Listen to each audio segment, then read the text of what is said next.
Fun fact juga, saya nggak suka baca, tapi saya suka nulis. Oke, Saya suka nulis. Ini agak iya, jarang ya, unik jarang, ya. Unik. Kemarin itu saya pengen minta ini Pak, transkrip nilai kelas 11 kan, kelas semester. Saya pengen ada daftar ke Sampurna University buat double degree-nya, dan itu langsung responsif dari sekolah. Lebih seru jalan-jalan, cuma sambil belajar kayak misalnya program kemarin. Kalau program kemarin kan kita nggak pure jalan-jalan kan, jadi kita fokus main agenda dulu, kayak misalnya seminar, talk show gitu-gitu, terus campus visit, baru kita jalan-jalan. Dan Cahaya Rancamaya Islamic Boarding School. Assalamualaikum warahmatullahi wabarakatuh. Halo sahabat CR, gimana kabarnya? Semoga selalu sehat dan tentunya selalu bahagia kapanpun dan dimanapun kita berada. Kembali lagi bersama kami di acara Bisa, bincang santai seputar Cahaya Rancamaya Islamic Boarding School. Oke, kali ini kita sudah kedatangan teman bincang santai kita yang luar biasa. Luar biasa banget. Ini ada satu abang-abang abang-abangan. Ini sibuk banget ya, sibuk banget abang ini, banyak aktivitas di luarnya kayaknya, sampai udah 3 tahun di sini baru bisa hadir nih di podcast Bisa. Oke, langsung saja perkenalkan dirinya terlebih dahulu. Oke, perkenalkan semua sahabat Cahaya Rancamaya. Nama saya Farhan Akbar. Sekarang di kelas 12 MIPA 1. Oke, gimana kabarnya Farhan Akbar? Alhamdulillah baik, namun sedikit batuk kok. Iya, oke, nanti nggak apa-apa sih, sama. Lagi batuk, nanti kalau memang mau batuk kita barengan aja. Lagi musimnya kali Pak ya? Iya, karena kan di Bogor sendiri lagi mau musim penghujan ya. Jadi masa peralihan dari musim panas yang awalnya panas banget, nentu juga kan. Sekarang udah mulai masuk musim penghujan kayaknya. Setiap sore udah 2 hari ini sore hujan terus di Bogor ya. Oke, kayaknya udah mengembalikan julukan kota hujan yang dulu. Itu keresahan tau Pak kita. Oh iya. Hujan sore-sore itu ganggu kita main futsal sebenarnya. Oh iya. Kita kan biasa anak asrama sore-sore main futsal tuh di lapangan bawah, kalau nggak di lapangan atas. Cuma keganggu gara-gara hujan. Oke, nggak boleh main hujan-hujanan. Nggak boleh kita. Takutnya sakit kan. Oke, ya harap bersabar lah ya. Insya Allah banyak berkahnya tuh dari hujan, karena info terakhir banyak kita baca juga di Bogor tuh udah mulai kekeringan parah juga. Oh iya. Iya, di beberapa tempat. Jadi mudah-mudahan ini adalah anugerah buat mereka ya. Walaupun teman-teman di asrama sempat terkendala main futsalnya. Iya, gak apa. Oke, gimana kesibukannya Farhan sekarang di kelas 12? Waduh, kesibukan sekarang sebagai kelas 12 cukup padat nih Pak. Yang pertama, yang pasti buat persiapan kuliah. Dimana itu kalau misalnya saya itu persiapannya untuk keluar negeri, overseas. Oh, mau rencananya kuliah di luar negeri. Iya, oke, rencana ambil jurusan apa dan ke arah mana nih luar negerinya? Khusus majoring saya pengen ngambil di bisnis, khususnya di bisnis manajemen, kalau nggak bisnis research. Oke. Research gitu. Kalau sasaran tempat kuliahnya? Tempat kuliah, kalau misalnya target itu saya dapat scholarship Pak, pengennya di luar, di Singapura. Oke, Singapura. Cuma tujuan kalau utamanya ya. Tujuan utamanya. Cuma kalau misalnya last option itu mungkin untuk jalur mandiri ya Pak, untuk biaya sendiri itu di Malaysia. Di Malaysia. Tepatnya di UM. Oh, berarti masih di sekitaran dekat Asia Tenggara ya? Betul. Oke, kalau keluar Asia Tenggara ada plan? Kalau Asia Tenggara ada plan, dan itu ke negara yang beberapa scholarshipnya mudah dijangkau gitu Pak. Untuk S1 international studentsnya. Contohnya seperti ke Hungaria gitu.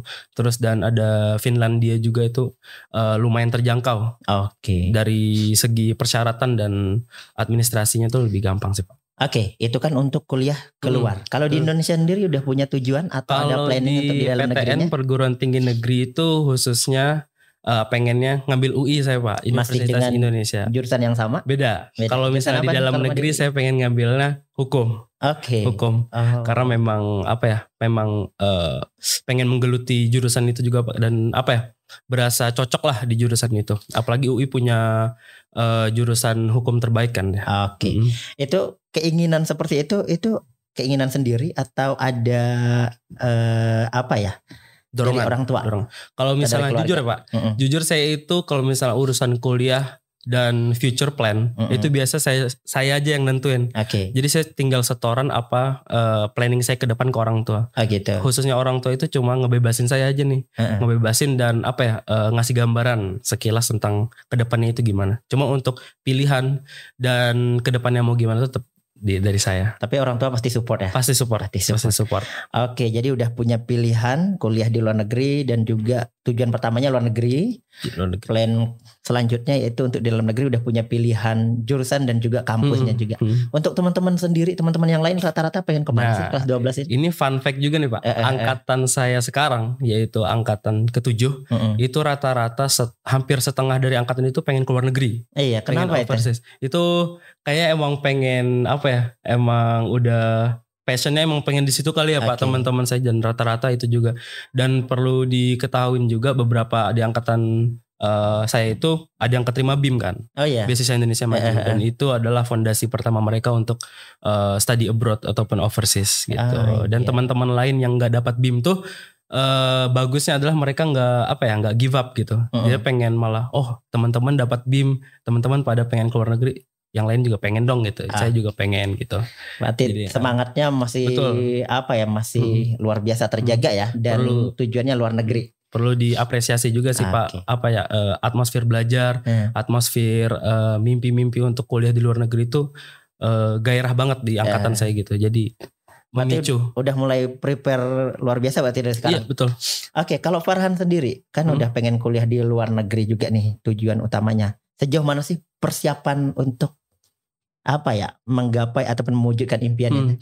Kalau misalnya persiapan itu keluar negeri itu paling dasar adalah persiapan bahasa Inggris dan esai ya Pak. Kalau persiapan bahasa Inggris itu saya rencana ngambil IELTS itu di akhir tahun ini, dan dari kelas 11 itu udah ikut course-nya, udah ikut persiapan kelasnya untuk IELTS.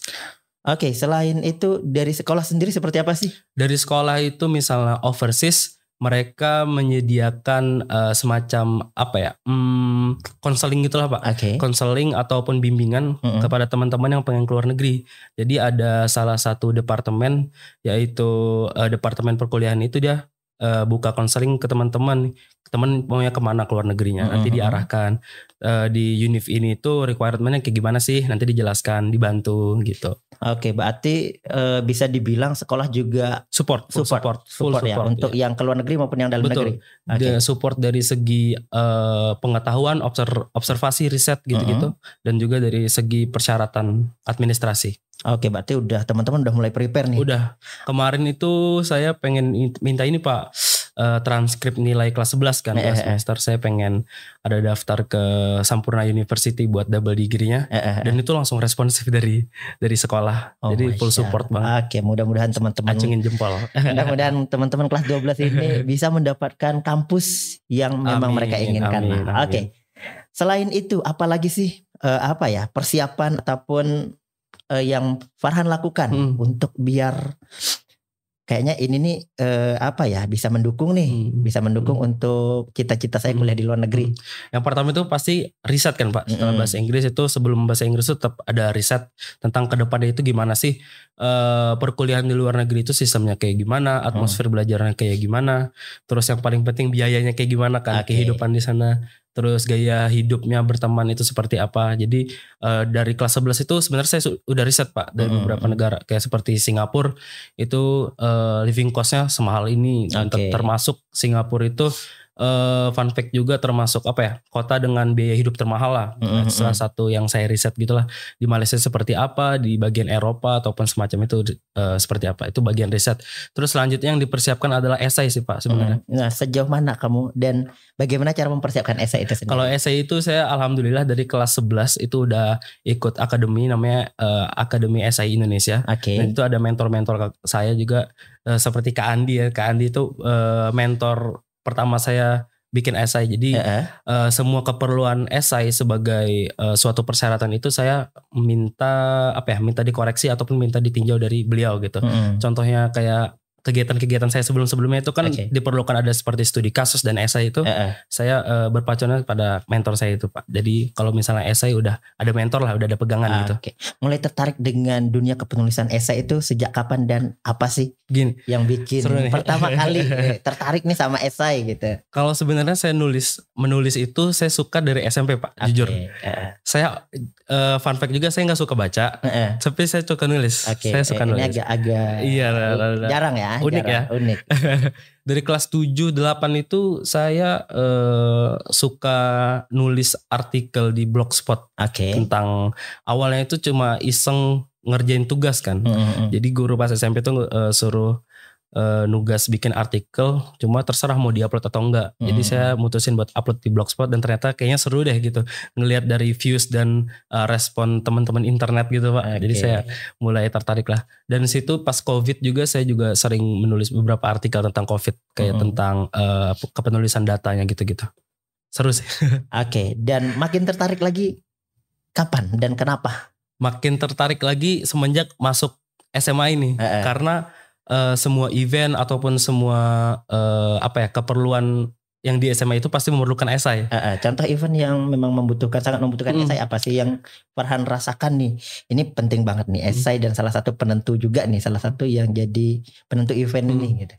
Yang pasti pertama komunitas Pak, join komunitas. Join komunitas itu salah satunya selain dilihat dari background seseorang ataupun latar belakang seseorang itu dari esai juga.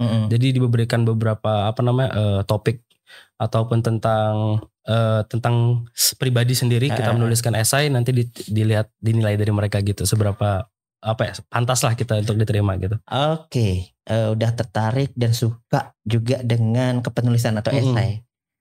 Udah menikmati hasilnya nggak sih dari esai itu sendiri? Menikmati hasilnya udah, karena beberapa pas saya ingat banget pas online kemarin COVID saya pernah ikut beberapa lomba esai.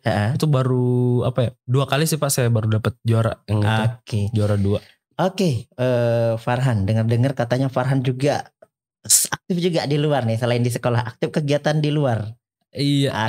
Kegiatan di luar kenapa dan kegiatan seperti apa yang coba digeluti dan kira-kira itu ada impactnya nggak ke depannya untuk kampus ataupun ke sekolah itu sendiri? Jujur 6 bulan terakhir itu saya udah ngikutin 2 mungkin Pak, 2 community service ataupun 2 pengabdian masyarakat. Terus sama 1 kemarin itu baru banget minggu lalu Innovation Forum, itu international forum sama PBB gitu loh Pak. Oke, di mana itu international forum? Itu di 3 negara, cuma buat main agendanya di Malaysia, Sunway University. Oke, main agendanya di Malaysia. 2 negaranya lagi? 2 negara itu Singapura dan Thailand. Oke, selama berapa hari itu? Itu seminggu full. Jadi kita pertama itu ke Singapura, agendanya adalah keliling kampus NTU. Jadi kampus NTU kan salah satu kampus terbaik top 10 ada di dunia. Ketemu ini enggak? Waduh, enggak ketemu sama alumni kita kan pernah ada di sana FYI guys, jadi ada alumni Cahaya Rancamaya 1 di NTU ya Pak, namanya Bang Kakak ya. Iya. Kakak. Nah kemarin itu pas ke NTU pengen nyamper, udah chatan Bang.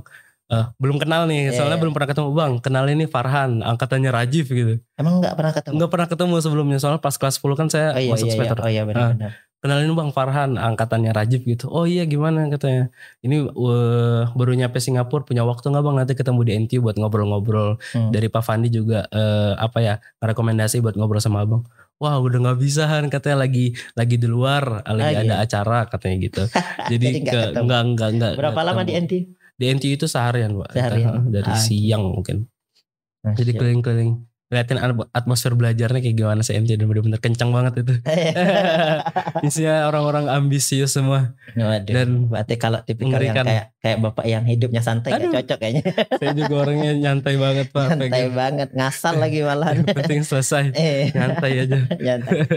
Oke, ikut International Forum itu berapa negara yang ikut dan pesertanya dia lebih ke bidang apa sih? Kalau misalnya kita itu semua dari Indo, cuma umum. Jadi dibuka dari anak 17 sampai 35 tahunan. Jadi anak SMA itu ada beberapa juga yang ikut. Terus yang paling tua itu ada ibu-ibu juga Pak. Umur 30-an juga ada ibu-ibu yang ikut. Yang emang tertarik ke tema forumnya itu. Kalau misalnya tema forum kita kan SDGs Pak, Sustainable Development Goals.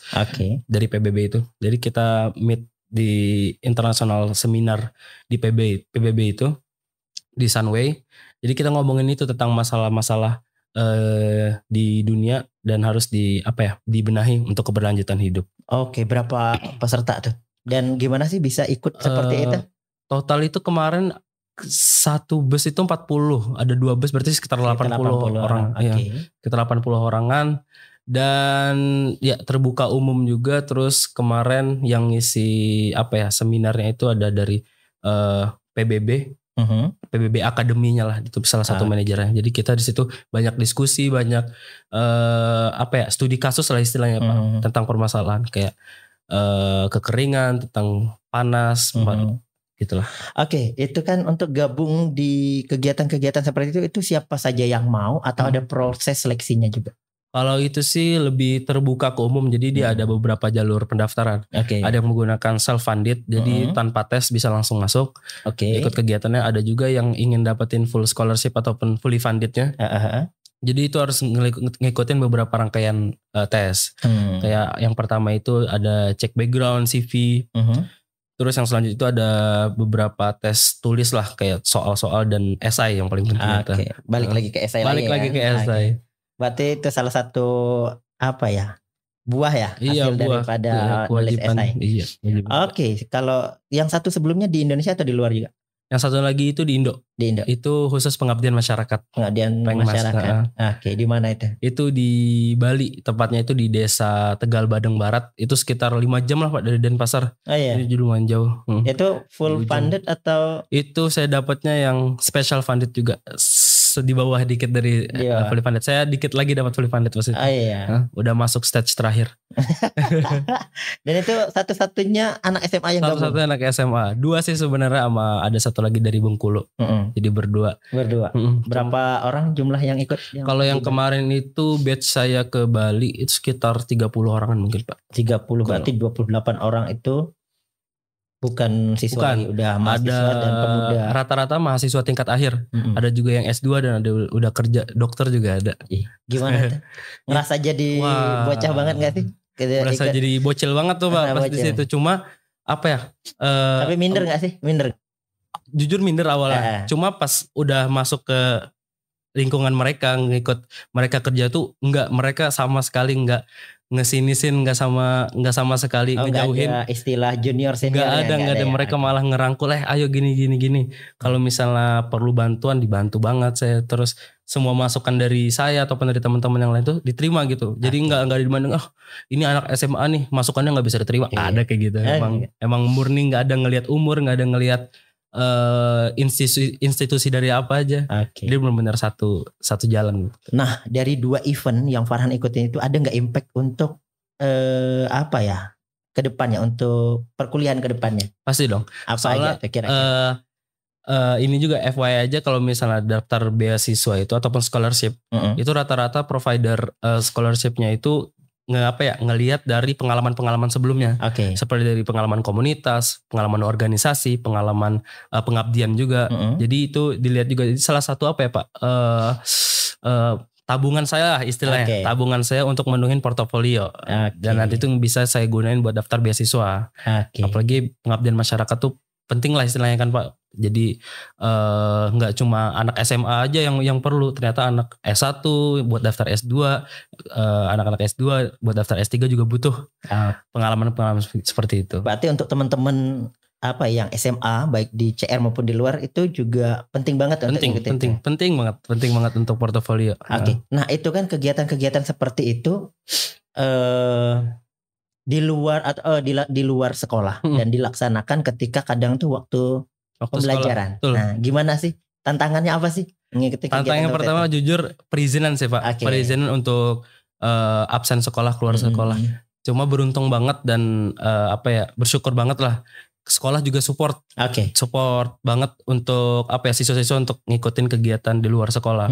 Tapi catatannya adalah salah satunya adalah harus tetap kita propose ke sekolah. Jadi kayak kemarin itu Farhan ini dulu istilahnya ngasih proposal lah, ngasih bukti keterima dulu, LOI, terus harus diskusi sama kepala sekolah, wali kelas tentang bla bla bla kedepannya gimana kalau misalnya absen sekolah. Dan syaratnya itu adalah nggak boleh tinggal tugas, terus tetap berhubungan dengan guru mata pelajaran biar nggak ketinggalan pelajarannya. Berarti selama kegiatan juga tetap tetap buka Ngecek Edunaf terus saya, pelajaran. Pak. Untung masih udah bisa online sambil ya. Untungnya Ada Jadi, online gitu ya sambil Edunaf ya. Kemarin tuh ingat banget saya pas di Malaysia lagi malam-malam, buka laptop lah ngerjain. Apalagi saya lagi ikut lomba kan, aduh cicil dikit-dikit dulu lah. Biar enggak ketinggalan banget. Tapi sempat ngerasa capek gak sih sebenarnya? Wah, capek banget. Capek. Iya, itu benar-benar bukan capek fisik dong, pikiran lu pusing banget. Banyak banget yang harus dipikirin ke depannya, kayak PTS sebentar lagi, terus project kan juga belum selesai. Harus banyak banget lomba-lomba yang dikerjain, yang numpuk deadline-nya gitu. Tapi dari kan ngerasa capek ya, pasti capek ya, nggak bisa dipungkiri manusia normal ya. Betul. Capek pikiran paling banyak. Kita pengen, tapi risikonya kan pasti seperti itu. Risikonya pasti. Menyesal nggak sih? Enggak dong. Enggak dong, karena udah lihat hasilnya, udah ngerasain hasilnya, dan apa yang saya lakuin sekarang tuh saya yakin ke depan hasilnya lebih besar gitu, Pak. Oke, jadi saya pengen dapat yang lebih besar dari sebelum-sebelumnya lah. Oke. Itu yang saya tunggu-tunggu. Oke, saya capek juga saya lakuin. Oke, jadi untuk sahabat CR jangan apa ya? Sahabat CR maupun di luar sana, jangan berkecil hati atau jangan takut untuk mengikuti kegiatan-kegiatan pengembangan diri seperti itu ya. Betul, pengembangan diri. Karena pasti sangat bermanfaat ke depannya, tapi emang resikonya ya. Betul, capek.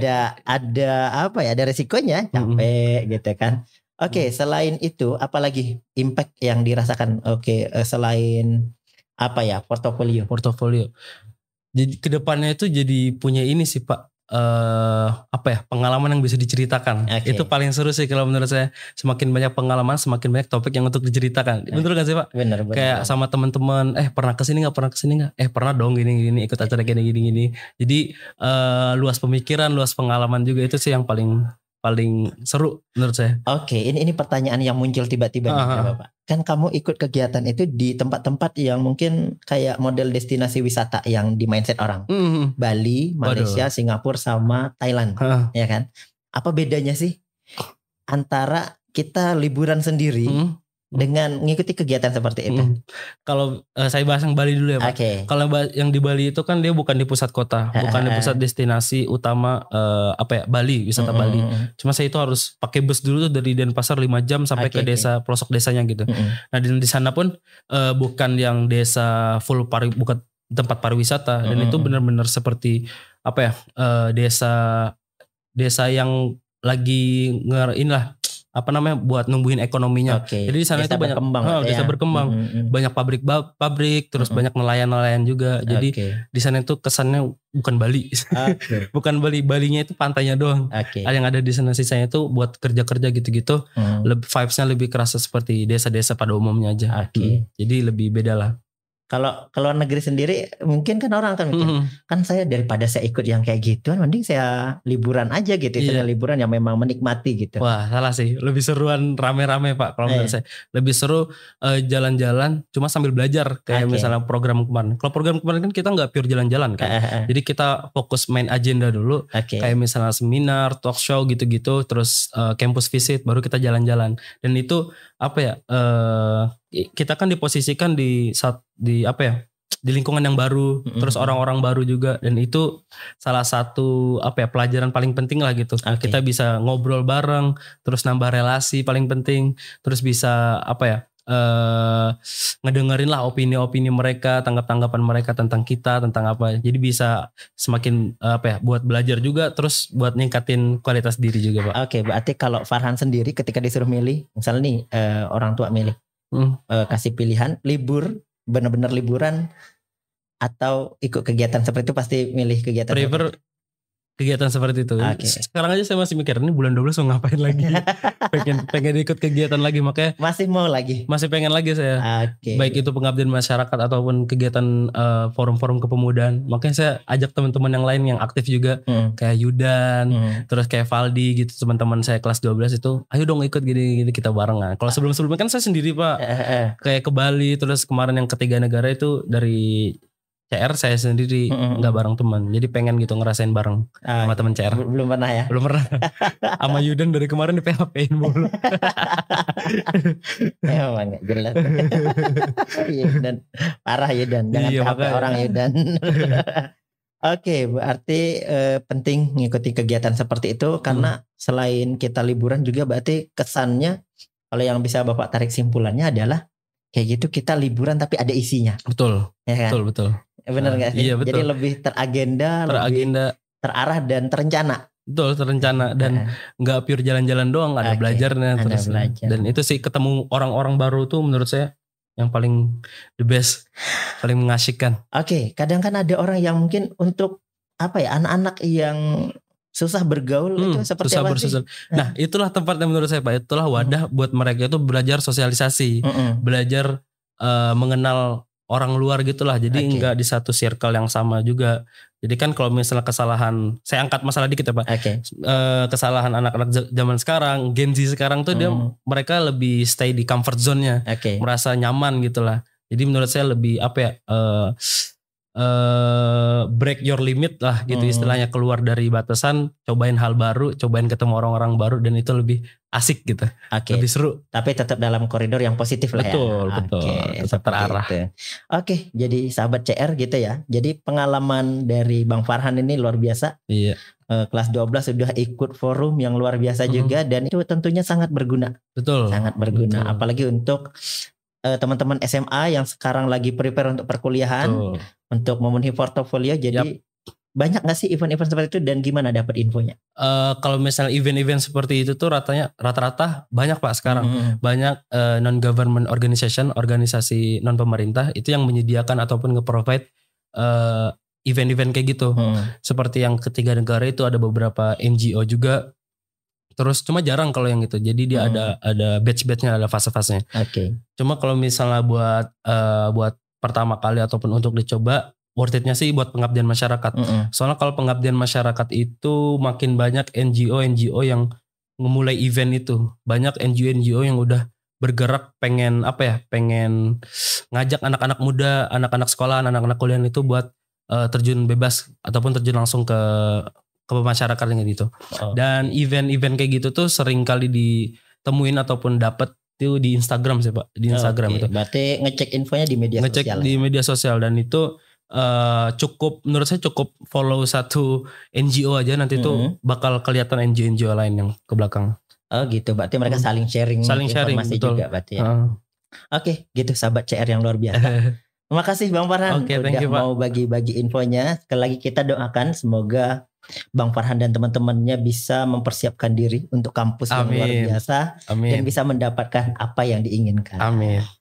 Oke, luar biasa. Terima kasih sekali lagi. Dan juga untuk sahabat CR semuanya, terima kasih sudah mengikuti kita terus. Insyaallah kami pamit undur diri akhirnya, padahal masih banyak yang banyak banget. Cuma udah gak tahan mau batuk. Dan batuk luar biasa ini ya. Batuk juga saya Pak. Oke. Kami akhiri dan kami pamit undur diri. Saya Harmain. Saya Farhan. Kami akhiri. Assalamualaikum warahmatullahi wabarakatuh. Cahaya Rancamaya Islamic Boarding School. Come and join us.